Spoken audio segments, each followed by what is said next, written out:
அந்த வேளாண்மை வந்து அரசு பணியாக மாற்றப்படும். வேளாண்மை செய்றவங்க எல்லாமே அரசு பணியாளர்கள் அப்படின்னு சொல்றாரு.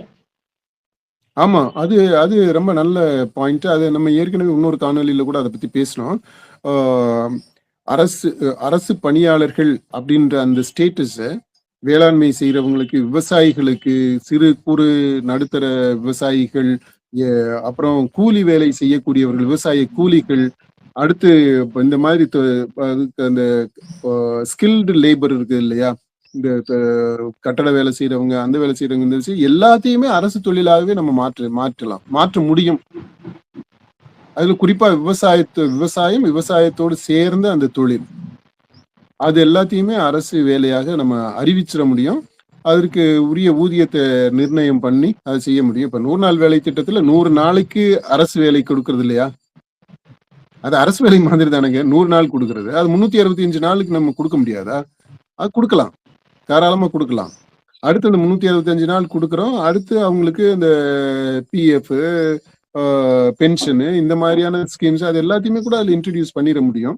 அல்லது ஓய்வுக்கு பிற்பாடு 65 வயசுக்கு பிற்பாடு அவரே சொல்றாரு, ஓய்வூதியம் குடுப்போம் நம்ம. அவங்களுக்கு எல்லாருக்கும். இங்க இருக்கக்கூடிய எல்லா மக்களுக்கும், வயதான முதியவர்களுக்கு அ மாதமா அந்த ஓய்வு ஊதியம் குடுக்கிறதுன்றது, அதெல்லாம் நல்ல திட்டங்கள் தான்.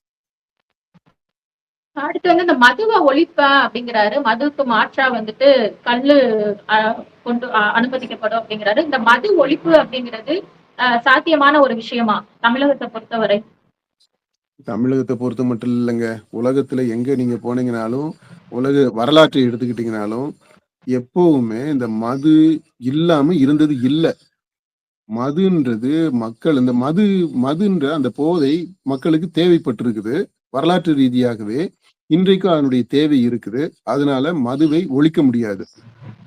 மது இல்லைன்னா வேற விதமான போதைகள் அவங்களுக்கு தேவைப்படும். அதனால மது ஒரு ஒரு ஒரு அதாவது ஒரு சேஃபான ஒரு போதை. அது ஒரு சமூகம் ஒரு நல்லபடியாக இயங்குறதுக்கு இந்த சில போதைகள் எல்லாமே தேவைப்படுது. அந்த விதத்துல இந்த மதுன்றது காலங்காலமா தொடர்ந்து இருந்துகிட்டு வந்திருக்கு. இன்றைக்கு இருக்குது. அடுத்து இருக்கும். இந்தியாவுல இந்த மது விலக்கு கடுமையாக பட்டு கொண்டிருக்கக்கூடிய அந்த மாநிலங்களை எடுத்துக்கிட்டீங்கனாலுமே அங்கேயுமே இந்த மது இருக்கு. தமிழ்நாட்டுல எந்த அளவுக்கு மது இருக்கோ அந்த அளவிற்கு மது இந்த மது விலக்கு அமுல்படுத்தப்பட்ட மாநிலங்கள்லயுமே இருக்கு. ஏன்னா கொஞ்சம் விலை கூடுதலா இருக்கும், கிடைக்கிறது கொஞ்சம் சிரமமா இருக்கும், ஆனா கிடைக்குது. மது இருக்கு. அதுல இந்த மதுவை ஒழிக்கிறதுன்றது தேவையில்லாதது அப்படின்னு நான் நினைக்கிறேன். இது என்னுடைய தனிப்பட்ட கருத்து. மதுவை ஒழிக்க தேவையில்லை. மதுவை ஒழிப்பது சாத்தியமும் இல்லை. ஏதாவது ஒரு விதமான மது மனிதர்களுக்கு தேவைப்படுகிறது. அது ஒரு சமூக சோசியல் சைக்கலாஜிக்கல் நீட். ஓகே, இத புரிஞ்சுக்கிட்டோம் அப்படின்னா இந்த மதுவை என்ன பண்ணலாம்னா நெறிப்படுத்தலாம், முறைப்படுத்தலாம். இப்ப இவர் என்ன சொல்றாரு, இந்த டாக்குமெண்ட்ல என்ன சொல்லி இருக்கு அப்படின்னா, இப்ப இருக்கக்கூடிய அந்த IMFL அதை முற்றிலுமா ஒழிச்சிடுவோம். அந்த பிராண்டி, விஸ்கி இந்த மாதிரி ஐட்டங்களை ஒழிச்சிடுவோம். அதுக்கு பதிலா இந்த பழச்சாறுகள் மாதிரி அந்த ரேஞ்சில் கல்லு, தென்னங்கல்லு, பனங்கல்லு இதெல்லாத்தையும் நம்ம அறிமுகம் பண்ணுவோம். அது மக்களுக்கு உணவோட சேர்த்து அது கிடைக்கும். போதை வேணுங்கிறவங்க அதை பருகிக்கலாம் அப்படின்றது. அந்த சங்க இலக்கியங்கள்ல நம்ம பார்க்கிறோம், ஔவையாரே கல்லு குடிச்சிருக்கிறாங்க, அதியமான் கல்லு குடிச்சிருக்கிறாங்க. இந்த அரசர்கள் எல்லாம் கல்லு குடிச்சு கவிதை பாடி இருக்கிறாங்க. அந்த இதெல்லாமே நம்ம இலக்கியத்துல பாக்குறோம். அதனால கல்லை குடிக்கலாம், கல்லு குடிச்சுக்கலாம். இது தென்னங்கல்லு, பனங்கல்லு அப்படின்ட்டு அதுலயே வெரைட்டி இருக்குது. அப்படி ஏதோ ஒரு போதை இருக்கு. அதனால இந்த கடைகளை நீக்கிறதுனால வருமான இழப்புகள் கொஞ்சம் வரும். அதை நிவர்த்தி பண்ணிக்கிறதுக்கு மாற்று திட்டங்கள் அவர்கிட்ட இருக்கு. நம்ம இப்ப இந்த டாக்குமெண்ட்ல சீமான் சொல்லி இருக்கிறாரு. அதனால அது பிரச்சனை இல்லை. ஆனா எனக்கு இன்னொரு பிரச்சனை இருக்குது இந்த இதுல. அது என்னன்னா, இந்த IMFL பிராண்டி விஸ்கி ரேஞ்ச் இருக்குது இல்லையா, இத டாஸ்மாக் கடைகளை இது எல்லாத்திலுமே ஒழிச்சு கட்டிடுறோம். அது ஏழை எளிய மக்களுக்கு, பொது ஜனங்களுக்கு யாருக்குமே கிடைக்காது. ஆனா ஸ்டார் ஹோட்டல்ல கிடைக்கும்ன்றாரு. வெளிநாட்டுக்காரவங்களுக்கு அது கிடைக்கும்ன்றார். உயர் நட்சத்திர விடுதிகளில் வெளிநாட்டு இவங்க விசிட்டர்ஸ் வரும்போது, டூரிஸ்ட் வரும்போது அவங்களுக்கு கிடைக்கும்ன்றாரு. இதுதான் எனக்கு சிக்கல். நான் ஒரு பெரிய ஒரு மாரல் கொஸ்டினா நான் பார்க்கிறேன். ஏன்டா எனக்கு உள்நாட்டுல இருக்கக்கூடிய எனக்கு கிடைக்காத ஒரு மது வகை ஏன் அங்க வெளிநாட்டுல இருந்து வர்றவனுக்கு கிடைக்குது? ஏன் இங்க கிராமத்துல இருக்கக்கூடிய கூலி வேலை செய்யக்கூடிய குடிசையில் வாழக்கூடிய ஒருத்தனுக்கு கிடைக்காத ஒரு மது ஏன் ஸ்டார் ஹோட்டல்ல உயர் நட்சத்திர விடுதியில அங்க போறவனுக்கு கிடைக்குது? இது எவ்வளவு பெரிய ஏற்றத்தாழ்வு, இது ஓரவஞ்சனை. ஏங்க ஏழை எளிய மக்களை நீங்க டிப்ரைவ் பண்றீங்க. அவங்களுக்கு இது கூடாது அப்படின்ட்டு நீங்க முடிவு பண்றீங்க. ஆனா இன்னொரு பக்கம் வசதியானவனுக்கும் வெளிநாட்டுக்காரனுக்கும் அந்த வசதியை நீங்க ஏற்படுத்தி கொடுக்குறீங்க. இது எப்படி ஏற்றுக்கொள்ளக்கூடியது? இது எப்படி நியாயமாகும்? இது எப்படி தர்மமாகும்? இது எப்படி சமத்துவமாகும்? இது எப்படி ஒழுக்கமாகும்? இது எப்படி நீங்க செய்ய முடியும்? நீங்களே ஏழை பணக்காரன், உள்நாட்டுக்காரன், வெளிநாட்டுக்காரன் அந்த ஏற்ற தாழ்வு நீங்க கொண்டு வர்றீங்களா? அதை நியாயப்படுத்துறீங்களா? இது பாருங்க, நீங்க ஒட்டுமொத்தமா நீங்க பாருங்களேன். எல்லா அரசினுடைய திட்டங்களையும் நீங்க எடுத்துக்கங்க. அதுல கடைசியாக வஞ்சிக்கப்படக்கூடியவர்கள், பாதிக்கப்படக்கூடியவர்கள், பாதிப்புக்கு உள்ளாக்கப்படுகிறவர்கள் யாருன்னு பாத்தீங்கன்னா ஏழை எளிய மக்களா இருப்பாங்க, வலுவற்றவர்களா இருப்பாங்க, குரலற்றவர்களா இருப்பாங்க, விளிம்பு நிலை மக்களாக இருப்பாங்க. அவங்களதான் நீங்க அவங்க நடுவீட்டு வரைக்குமே நீங்க போய் எதையுமே செய்ய முடியும். குடிய குடிக்க கூடாது அப்படின்னு நீங்க எதுக்கு சொல்றீங்க? குடியை எதுக்கு நிறுத்துறீங்க? முதல்ல இந்த சாராய கடையை ஏன் நிறுத்துறீங்க? அதை சொல்லுங்க. அதுக்கு காரணம் என்ன சொல்லுவீங்க? குடிச்சிட்டு கெட்டு போயிடுறாங்க, குடும்பம் எதுங்க சொல்லுங்க. மக்கள் பாதிக்கப்படுறாங்க, குடும்பத்துக்கு காசு கொடுக்கறது இல்ல, ஒரு குடும்பமா பாதிக்கப்படுறாங்க. பாருங்க, அதனால அதாவது இந்த ஏழை எளிய மக்கள்னா நீங்க அவன் நடு வீட்டு வரைக்குமே நீங்க போவீங்க. உள்ள போய் நீ குடும்பம் இப்படித்தான் நடத்தணும், நீ சம்பாதிக்கிற காசு நீ வீட்டுக்கு கொடுக்கணும் அப்படின்னு சொல்ற அதிகாரத்தை உங்களுக்கு யார் கொடுத்தது? யார் என் வீட்டுக்குள்ள என் வீட்டை நிர்வாகம் பண்ற உரிமை? பொறுங்க நான் முடிச்சுக்கிறேன். என்னுடைய வீட்டை, என்னுடைய குடும்பத்தை நிர்வாகம் பண்ணக்கூடிய உரிமையை உனக்கு கொடுத்தது யாரு? யார் உனக்கு கொடுக்கறது? இதே நீ போய் அம்பானி வீட்லயும் அதானி வீட்லயும் போய் செய்ய முடியுமா? அங்க குடிக்காம இருக்காங்களா? ஸ்டார் ஹோட்டல்ல வர்றவன் குடிக்கிறான்ற, அங்க ஸ்டார் ஹோட்டலுக்கு போற வீட்டுல போயிட்டு நீ இந்த இதை செய்ய முடியுமா? சொல்ல முடியுமா குடிக்காதரா அப்படின்ட்டு? அங்க சொல்ல மாட்டீங்க. இங்க எனக்கு நீங்க இதை என் குடும்பத்தை நீங்க எப்படி நடத்துறதுக்குன்ட்டு நீங்க எப்படி என் குடும்பத்துல அதிகாரம் பண்ண முடியும்னு நான் கேட்கிறேன். நீங்க வெளியே சொல்லலாம், நடைமுறை சில விஷயங்களை சொல்லலாம். இதை நடைமுறைப்படுத்துறீங்க அப்படின்னா அப்ப எல்லாருக்குமே ஒரே மாதிரியான நடைமுறையா இருக்கணும். அதைத்தான் நான் சொல்ல வர்றேன். அதாவது சாதாரண மக்கள் அருந்தக்கூடிய ஒரு டாஸ்மாக் கடையை நீங்க மூடிடுறீங்க, அதை ஒழிச்சு கட்டிடுறீங்க.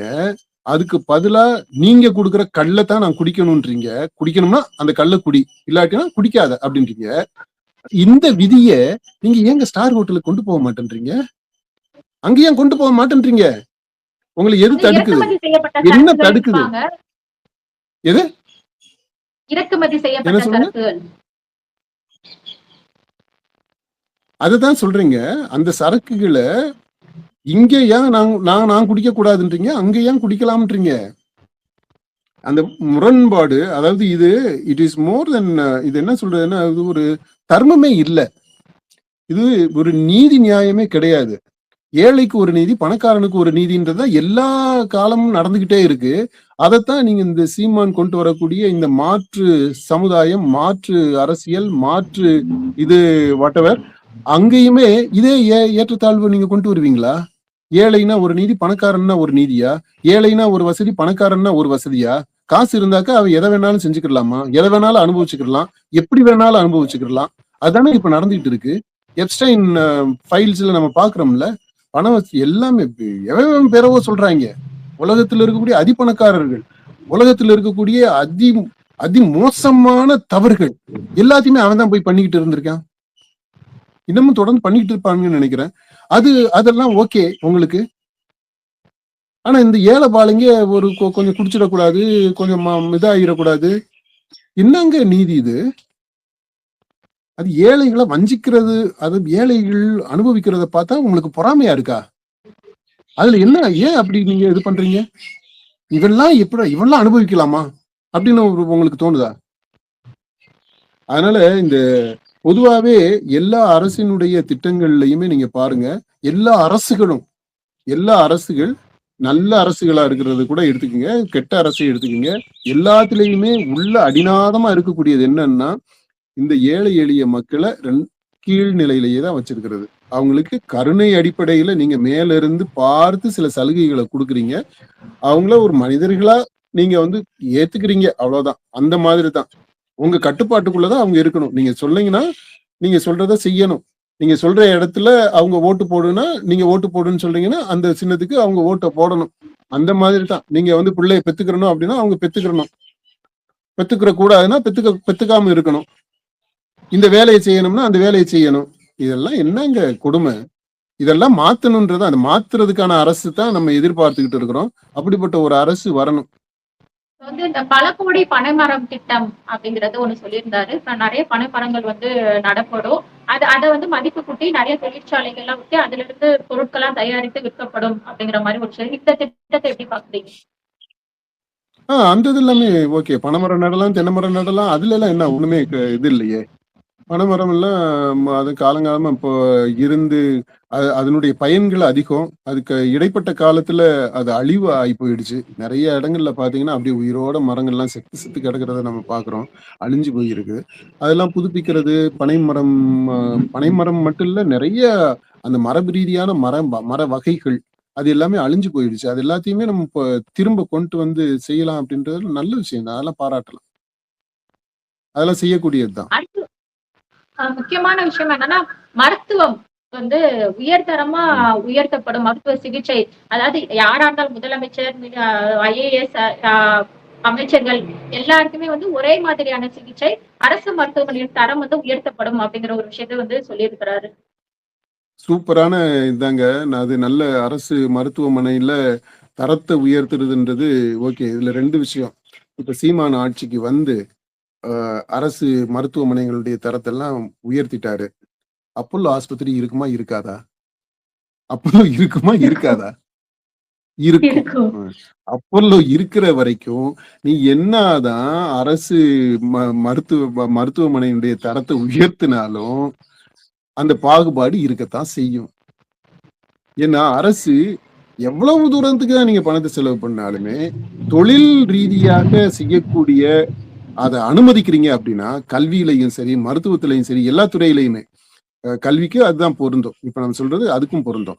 இப்போ இதுல மருத்துவத்துக்கு நீங்க தொழில் ரீதியாக லாபத்தை முன்வைத்து முதலீடு பண்ணி லாபம் எடுக்கிறது.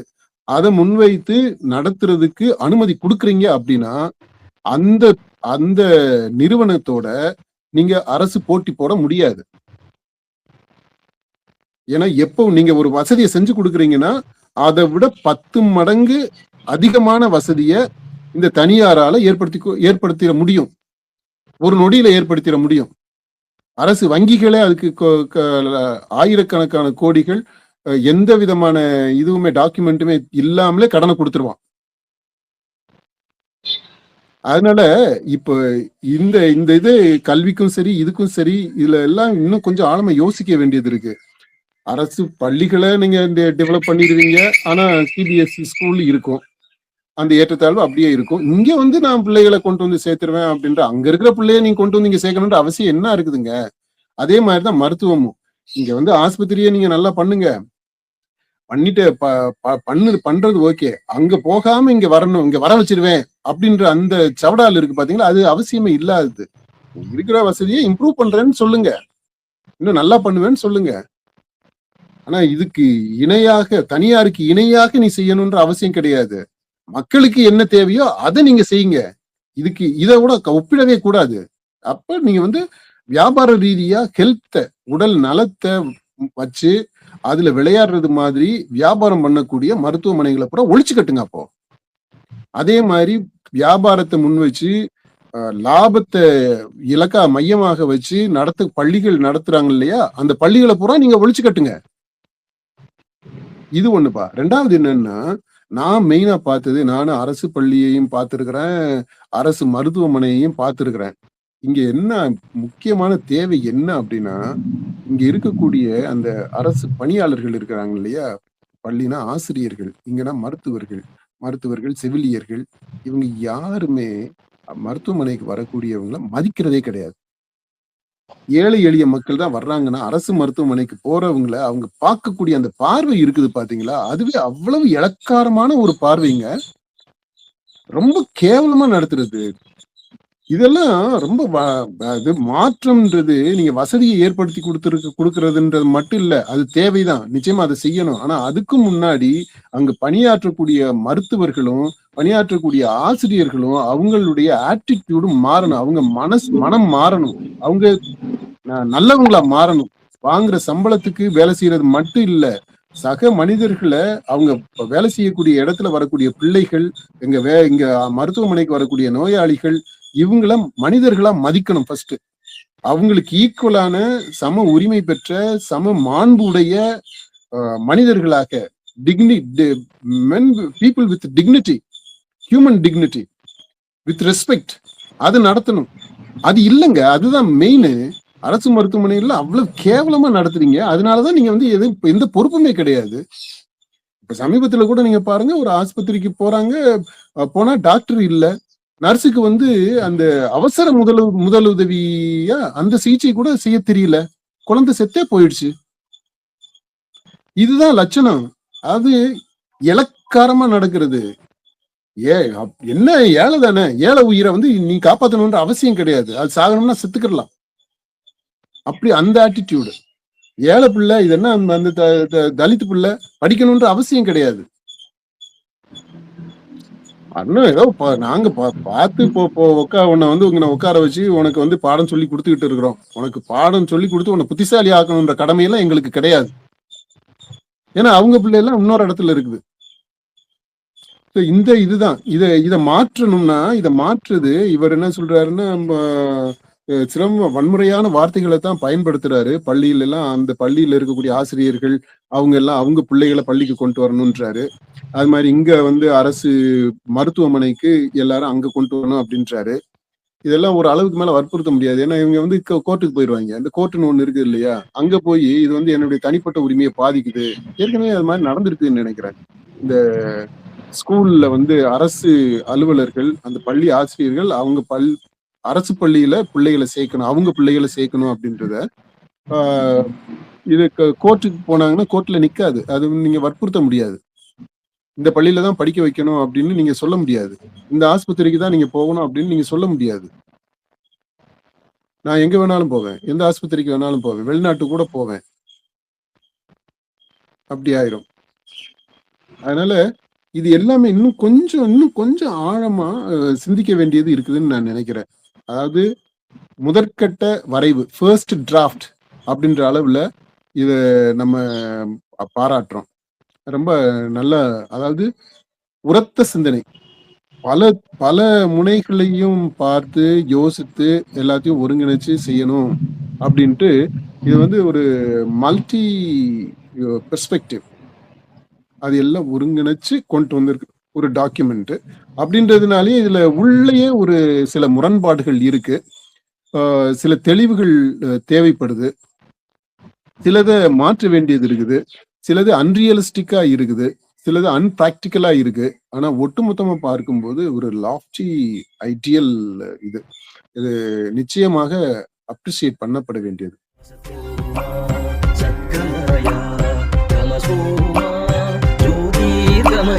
மృత్యోర్మా అమృతం